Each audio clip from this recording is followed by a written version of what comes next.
ағайындар. Эми мына бир нерсени оюма келгенин айтып коеюн. Кече жакында эле ушу бир Есенинин томун окуп жатып, анан ошолордун бир автобиографический выдержкалары бар экен. Ошолорду барактап карасам, ошол жерде илгери бир архивден табылган материалдары ошо Есенин. Ошол жерде Петрарка деген илгерки бир өткөн бир чоң жазуучу, поэт. Ошонун бир томиги бар экен. Ошол томикти Есенинге тартуулаган экен. Ошо Есенин ушу бир силерге карап окуп анан ушу бир жерин сызып койгон экен. Мындай кара калем менен эки жолу сызыктырып койгон экен. Ошону окуп туруп ошону көрдүм. Аялда эмне жазып, дословно орусча жазганда Петрарка эмне жазган экен да. Я хочу, чтобы через 300 лет меня не просто читали, а чтобы меня любили, дейт да. То есть окуганда окубай эле койсун, бирок мени жакшы көрүп, мени кадырласын, сыйласын деген сөз бар экен. Ошону Есенин эки жолу мындай кылып сызып койгон экен да. Эми менин айтканым мына эми ошол учуру мына келип атат, замандагы элге ошо кичине өтөрүлүп баргандай болуп атат. Мына эстелигине тугузабыз деп аракет кылабыз. Мына мектепке аттарын коюп атабыз, библиотекага аттарын коюп атат.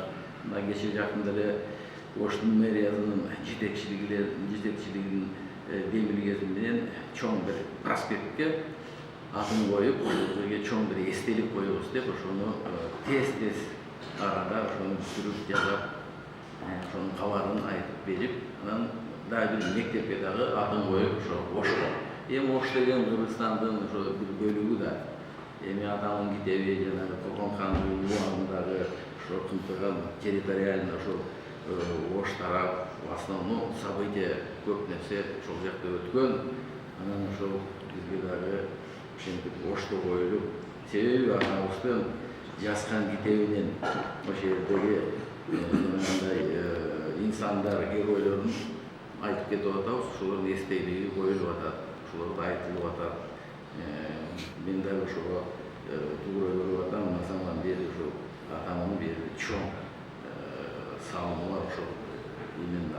Эгерде историяда окуп, жөн эле бир сводка катары эле мына Курманжанда Калымпул Алымбек деген, 100 миң башы деген бул бир мындай катары кеткенден атам ошолорго мындай айтып, орусча айткандай кровь, плоть чыгып, буну адам окуганда бул инсан кече бар, мына биздин арабыздан чыккан ошондой мыкты кишилер болгон деген бир неме жаралап турат да. Анан ошол үчүн дагы мына атабыздын китеп ошол убактарда жаңы эле жазылып аткан мезгилде чыга электе, бирок ушу жазуучулардын арасында кичине тарап неме кетсе керек. Ошондо менин эсимде бар, атам өзү бир статьяны окуп калып, атам менен сүйлөшүп калдым эле да, ошол жерде токтолуп атып, Абдулмунуттун бир сыны бар экен да. Ушундай биздин арабызда ушундай жас таланттуу жазуучубуз ушундай Төлөгөн Касымбеков деген бар, бирок ал өзү сынын алып аткан бир какой-то пленум, жазуучулардын бир союзунун пленумунун бир үзүндүзү ошол жерде жүрөт да.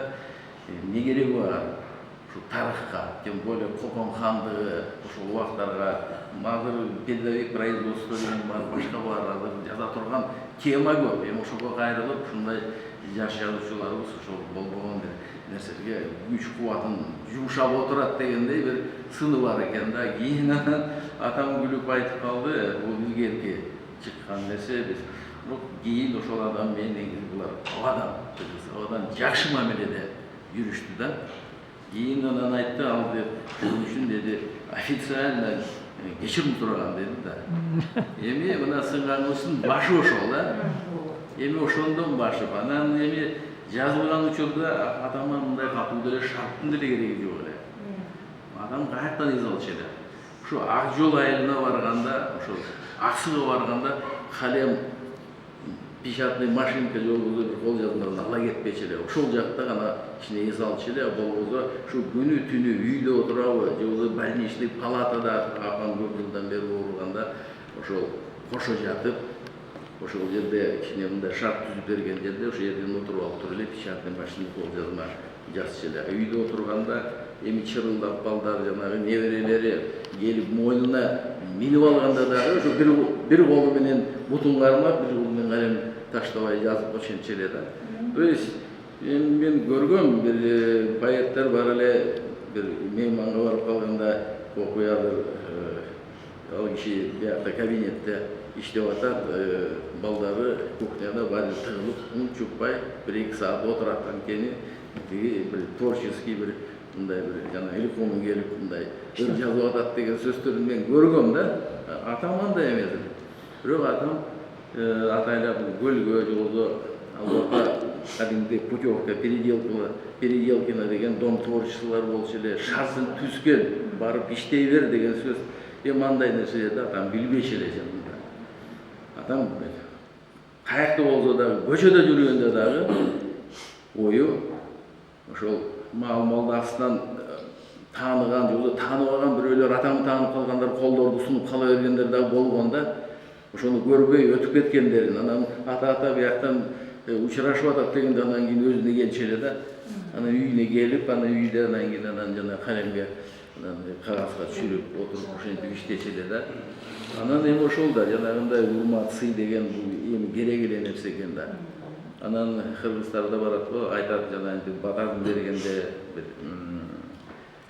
мындай ырыстуу кешиктүү деген сөздү мен азыр деле эми түшүнүп атам. Бул эмне кезин дегенде, бул чынында атам мен бир жерде отуруп бир мейман конокторду бир боз үйдө отурганда, атам төрдө отуруп буларга бир тамак ашап келгенде, астына келгенде ушу кичине ооз тийип туруп, анан мынтип жылдырып койгон. Мен ойлодум, бул атам көп деле тамак жебечү эле, бирок себеби бар экен да.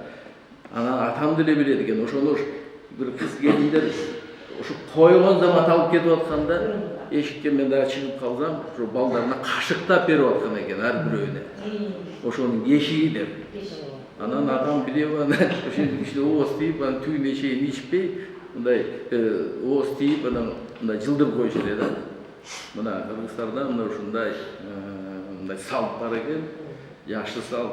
Эми ушундан кийин ушу балдары дагы элдин арасынан да ушундай адам чыксын. Ошо ата-энесинин ошо кылган жанагындай сый урматы мына ушундан да. Азыр дагы эми Рахматын аким дагы айтып кетти. Мына бүгүнкү жыйын, мындай кеченин эскерүү кече катары дагы айтышып атат. Эми да биз ошого растанып атабыз, азыр бир илимий конференция кылып, ошо академияны алып, бул жана факультетте жанагы тиги атам окуган өзү ошондой бир иш-чараларга биз растанып атабыз. Анан кеңири айтылат. Вот ошондо эми чыгармачылык маселелери боюнча жанагындай илимий башка бир тармактардагы айтылат болуш керек. Специалисттер, жазуучулар, калемдештер ошол жерде аракет кылайлык. Мына 95 жылдыгы быйыл башталды. Анан дагы бир айтып кеткен жери, мына кино тартылат деп официально уже жарыяланды. 26-жылдын аягы, 27-нин асты. Эми ошол коомчулук өзү элдер ошого мындай активдүү башып катышып, ушуну көтөрүп ошондой бир жакшы иш-чаралар болуп атат. Биз дагы күтүп атабыз. Эми келгендерге баарыңызга рахмат. Мага дагы мына балдарыма дагы, кыздарыма дагы мындай атам жөнүндө көп сөз айтылган, биз билбеген, көрбөгөн нерселер айтылат. Бизге ошону дагы эсибизге атам ким экен, кандай киши болгон экен деп дагы бир жолу биз ошону билип жатабыз. Мына ошолорго рахмат. Анан ошо жетекчилик, ушул библиотеканын, улуттук библиотеканын жетекчилигине, жааматына дагы бир жолу рахмат силерге. Чакырып, ишти уюштуруп, эскерүү кечесин өткөрүп атканыңарга дагы бир жолу ушул жерден чоң рахмат. Анан силерге ийгилик, эми бекем ден соолук каалайм.